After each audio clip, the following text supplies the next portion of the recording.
Hey everyone, New Mario here, and welcome to the channel. Today we're diving deep into a cosmic question. What do we really mean when we talk about God?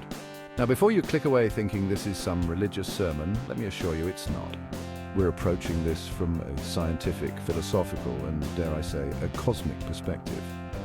When we talk about the concept of God from a realistic, non-religious perspective, we're engaging with an idea that goes beyond the traditional anthropomorphic sky daddy who rewards or punishes based on behavior. We're not talking about a bearded figure in the clouds judging our every move. Instead, we're exploring the vast spectrum of interpretations that have captivated thinkers for centuries. From the universe itself to the very fabric of reality. From the mysteries we have yet to solve to the ideals we strive for. The idea of God takes on new meaning when we shed the confines of dogma and embrace the power of critical thinking. So buckle up, get ready to expand your mind, and join me as we embark on this thrilling exploration of God beyond the conventional. Let's kick things off with a view that's both humbling and awe-inspiring. God as the universe itself. Imagine the sheer vastness of space, a canvas of billions of stars, galaxies spiraling like celestial dancers, and the intricate laws of physics orchestrating this grand cosmic ballet. In this interpretation, God isn't some entity separate from the universe, but rather the universe in its entirety. The universe operates according to fundamental laws of physics, governing everything from subatomic particles to superclusters of galaxies. These laws are constant, immutable, and responsible for the very fabric of reality. This perspective shifts our focus from a personal God who intervenes in our lives to the awe-inspiring power and complexity of the natural world. It's about recognizing our place within this vast cosmic tapestry and respecting the forces that have shaped the universe over billions of years. The universe doesn't judge or play favorites, it simply is. In that grand unfolding of cosmic evolution, we find a profound and humbling kind of divinity. It's not about praying to the universe, it's about understanding that we are part of something far greater than ourselves.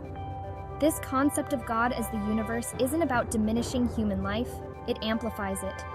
We are a product of this universe, our existence a testament to the intricate dance of cosmic forces. Now let's shift gears and explore another fascinating interpretation of God as a symbol of the unknown. Throughout human history, we've always been driven by a thirst for knowledge. But for every question we answer, new mysteries emerge. Our ancestors created stories, myths, and rituals to explain the unexplainable. Science has made incredible strides, but there's still so much we don't know. The origins of the universe, the nature of consciousness, these mysteries captivate us. God, as a symbol of the unknown, represents that frontier of knowledge. It's a reminder that there will always be more to explore. This interpretation acknowledges the limits of our understanding. Think about dark matter and dark energy, largely invisible and undetectable. Or consider consciousness. How does matter give rise to thoughts and emotions? These mysteries challenge our understanding of the universe. God as a symbol of the unknown can be particularly resonant. It's about embracing the mystery and maintaining humility. The pursuit of knowledge is an ongoing journey. So, embrace the mystery and marvel at the complexity of the universe.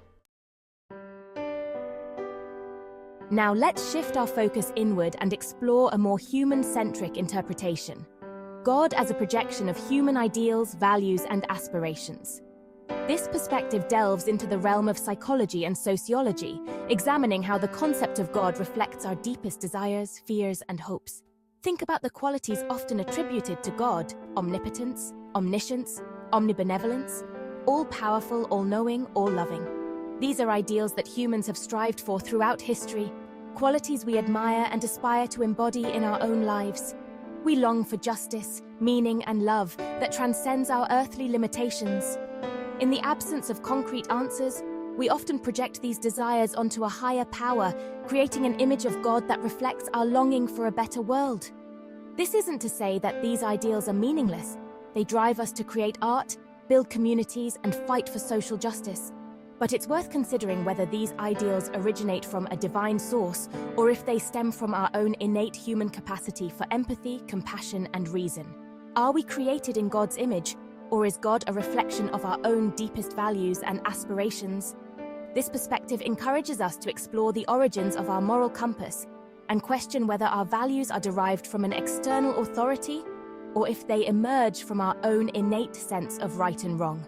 It also invites us to consider the implications of projecting our ideals onto a higher power. Let's examine the ways in which our beliefs reflect our deepest values and aspirations. But let's also be mindful of the potential pitfalls of projecting our own limited perspectives onto the divine.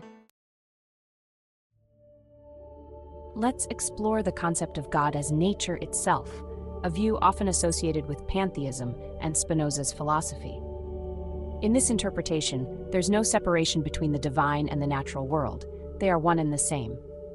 Imagine walking through a pristine forest, sunlight filtering through the canopy, the air alive with birdsong. You feel a sense of peace, of connection, of awe at the intricate beauty of the natural world. That feeling of awe is a direct experience of the divine within nature itself. The cycles of life and death, the raw power of a thunderstorm, or the gentle beauty of a flower, these are all expressions of the divine. This interpretation encourages us to view nature as an intrinsic part of who we are. It's about recognizing our interconnectedness with all living things and the consequences of our actions. This perspective challenges us to rethink our relationship with the natural world, moving towards reverence, reciprocity, and respect. Let's dive into deeper philosophical waters now and explore a more abstract interpretation of God as the ground of being. This concept, popularized by theologians like Paul Tillich, moves beyond anthropomorphic depictions of God, focusing instead on the very foundation of existence itself. Imagine the universe as a vast tapestry, woven from countless threads of energy, matter, and consciousness. Now consider the loom upon which this tapestry is woven, the fundamental reality that underpins and gives rise to all that exists. This loom, this ultimate source and sustainer of being, is what Tillich refers to as the ground of being. It's not a being in the traditional sense, not something we can point to or define with concrete attributes. Instead, it's the very essence of existence, the wellspring from which all things emerge and to which they ultimately return.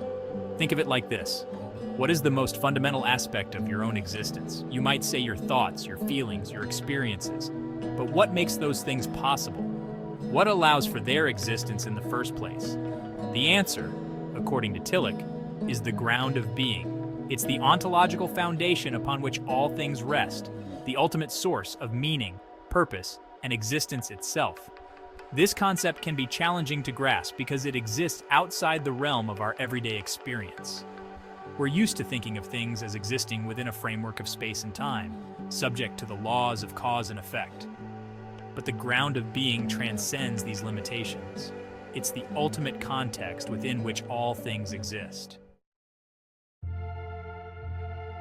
For our final exploration, let's consider a perspective that shifts the focus from God as a metaphysical entity to God as a conceptual tool. This pragmatic approach acknowledges the powerful role the idea of God plays in human societies, regardless of one's personal beliefs about the divine. Think about the various functions religion and spirituality serve in people's lives. It provides a framework for morality, a sense of community, a source of comfort in times of hardship, and a way to find meaning and purpose in a seemingly chaotic world. Now, from this perspective, it doesn't really matter whether God exists as a supernatural being or not. What matters is the impact the idea of God has on individuals and societies. For some, the belief in a loving God provides solace in times of grief, strength in times of adversity, and motivation to live a more ethical life. For others, the rituals and traditions associated with religion offer a sense of belonging, continuity, and connection to something larger than themselves. Even for those who don't subscribe to any particular religion, the concept of God can serve as a useful metaphor for exploring existential questions, grappling with moral dilemmas, and finding meaning in the face of suffering. This interpretation invites us to move beyond debates about the existence or non-existence of God and to focus instead on the practical implications of religious belief. So, there you have it, a cosmic journey through just a few of the many ways we can rethink God beyond the traditional Sky Daddy narrative. We've explored God as the universe itself, as a symbol of the unknown, as a projection of our ideals, as nature, as the ground of being, and even as a conceptual tool. When we move beyond the traditional religious notion of God as a sky daddy, we open up a range of interpretations that can be more grounded in human experience, science, and philosophy. Whether viewed as a metaphor for the universe, a symbol of the unknown, a projection of human ideals, or a representation of nature's laws, the concept of God can serve as a powerful tool for understanding the world and our place in it, even without invoking the supernatural. The point isn't to tell you what to believe, but to encourage you to think critically, to question assumptions, and to explore the vast and fascinating landscape of human thought around this enduring and multifaceted concept. Keep searching, keep questioning, and keep looking up, because the universe, much like the concept of God, is full of wonder, mystery, and endless possibilities for exploration.